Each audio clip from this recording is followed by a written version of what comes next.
Do you enjoy managing in the top leagues around Europe, but just don't know what save to do? Of course, the winter update has now dropped for FM23, and you might all be thinking, on my new save, I want to use this winter update. Who on earth should I be? Well, luckily for you, I'm here today to show you 5 teams I think you should be after that winter update. So let's dive in as we're starting things off over in Spain. So we are starting things off over in Valencia. Of course, Valencia right now in real life sit 18th in La Liga, which is absolutely astonishing. Club legend is now manager in Ruben Baraja as well. He's taken over as the manager's role at Valencia and hopefully trying to avoid them from getting relegated into La Liga 2. But on arrival in Valencia, you'll see some absolutely astonishing names that should not be struggling within this league. Of course, the likes of Jose Gaya, club captain. He's been the stonewall at defence at left back for many years now. But at what point does he leave the club? Of course, he's been there that long now, and with Valencia failing to qualify for Europe on a regular occasion right now, does Jose Gaya move on from your team? And veteran striker Edison Cavani leading the line right now as one of your many striking options. Cavani's still got a lot to offer at the age of 35, but do you focus that focal point of striker around Edison at that age? But looking at the list of players here, the likes of Nico Mariba on loan right now here to Valencia, joined by Justin Kluivert, Lino, and even some of the stonewall players at this team like Marcus Andre. Andre coming in now just over a year ago into Valencia, the young Brazilian striker has a lot to offer. But currently transfer listed at the value of just 3.9 million. Do you keep hold of the striker or do you move him on? And with one of the best young goalkeepers in the game, Giorgio Marmadishvili in this side as well. Someone who can build from the defence going forwards with this keeper in goal. But my challenge for you is not just only keep Valencia in the division, but push on for European glory and maybe even a La Liga title within a 5-year period.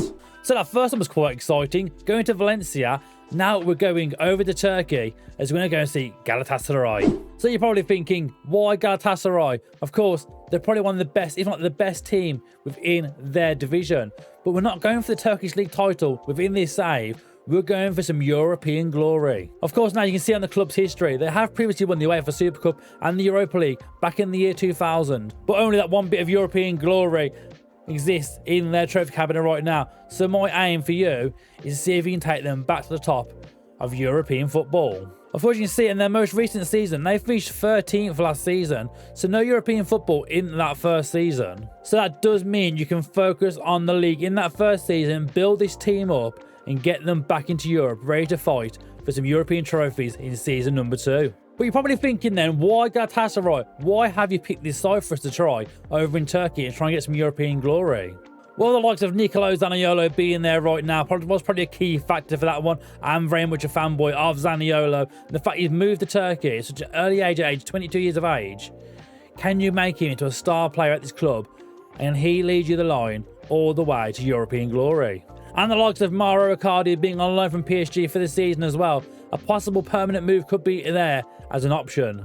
There is nothing wrong in the contract for Icardi to move on a permanent deal, of course, but after a very good season, maybe you can incline him and get him to come join you on a permanent basis. And with young Turkish players like Yilmaz in that side for you, somebody can play up front or possibly play on the opposite wing to Zaniolo, that is a very good front line going forward for the future here at Galatasaray. And having recently signed from Arsenal, Lucas Torreira could be a stonewall in that midfield for you to find that forward line.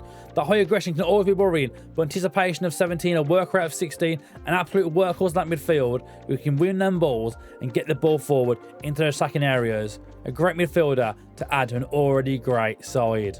But do you have the marbles to take Galatasaray back to European glory? That's team number 2. Let's go and check out team number 3 as we're off to Germany. Now, Bayer Leverkusen have been in a bit of an iffy situation the last couple of years. And we're at the time of recording, they currently sit 8th within the league table in the Bundesliga.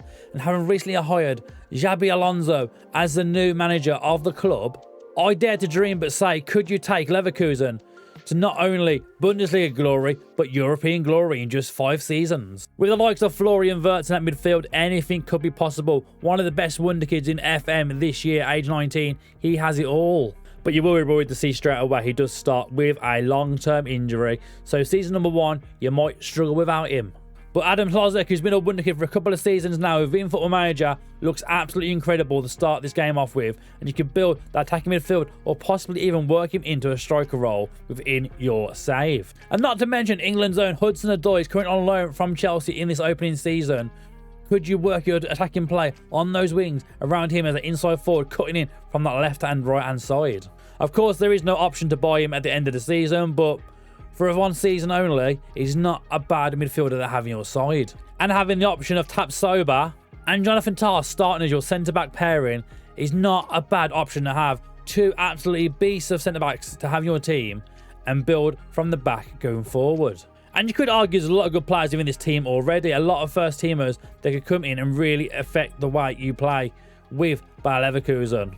Of course, Leverkusen have never won the Bundesliga, so you have 5 seasons.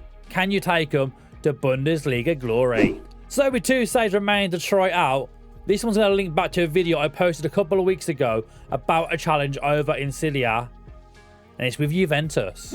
So you might be thinking, Juventus, why Juventus? Surely there should be a team that should be challenging for the Serie A title quite regularly. I mean, they've won it 37 times. They've won the Champions League. You can see consecutive seasons in a row they won the league title, apart from those 2 most recent ones where they finished 4th. But if you didn't catch my video the other week on this already, Juventus start in 20th place in Serie A in season number 1 with a minus 15-point deduction. Of course, you can read more on that and there's some information within the video. It is tagged down below, and of course you can see the pop-up there in the corner for it right now. But you start off at minus 15 points in 20th in the league, and I'll put the challenge up there for you. Can you get Juventus back to a Serie A title within 3 seasons? So within the video I managed to win the Serie A title in that first season, but that is some hefty challenge. Of course, when you're playing the teams like Roma, Inter, AC Milan, Napoli, Lazio, there's a lot of big teams in this division already, so being on minus 15 points to start the season is not ideal at all. But with the likes of Big Dusan Vlahovic up front, anything is possible with this Juventus side. This part's going to be quite short and sweet. You are Juventus, you start 20th in the league, you have minus 15 points.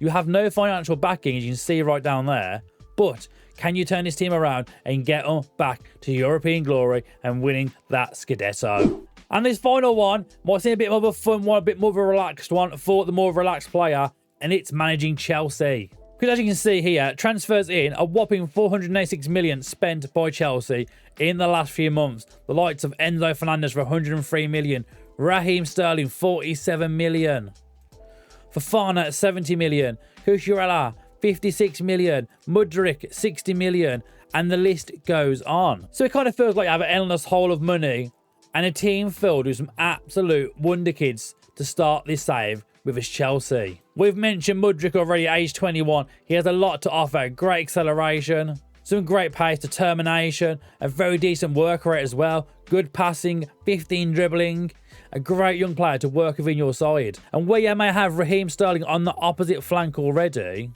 if you go down to your under-21s, you will notice some absolute stars that have just joined the club as well. The likes of Noni Madueke, who has joined from PSV recently as well, within that January transfer window, and he looks absolutely incredible. Possibly a first-teamer straight away for you. Do you call him up at the start of your game? Benoit Badiashile has made a right impact already within the first few weeks being at Chelsea. Again, 21 years of age, 6'4" centre-back, a beast in the air with 17 jumping reach and 15 heading.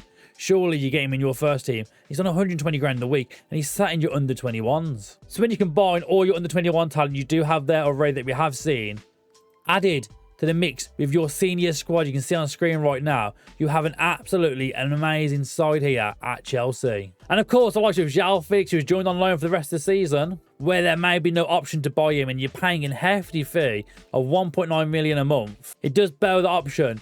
Do you have a striker for Chelsea right now who can bag you those goals? I mean, Lukaku's out on loan right now into Milan. Aubameyang you have there. You could possibly put Havertz up there or João Felix. So you can go into Chelsea. You've got a team full of absolute worldies, but you need to go and invest in a striker straight away before that season starts. So again, Chelsea, what is the challenge? So my challenge to you is, Chelsea have not won the league since the season 2016-2017. So in 2 seasons, I want to see if you guys can get Chelsea back to being the Premier League champion. So there we have it then. That is 5 teams you can manage in the winter update in the top European leagues for a bit of fun, short challenges to see just how far you can take these teams. Of course, if you enjoyed this video, please make sure you're subscribing to the channel as always and liking this video. And if you want to see more videos suggesting of teams you could possibly manage, players you'd be trying out within FM23, make sure you let us know down in the comment section. But as always, thank you for watching. We'll see you again very, very soon.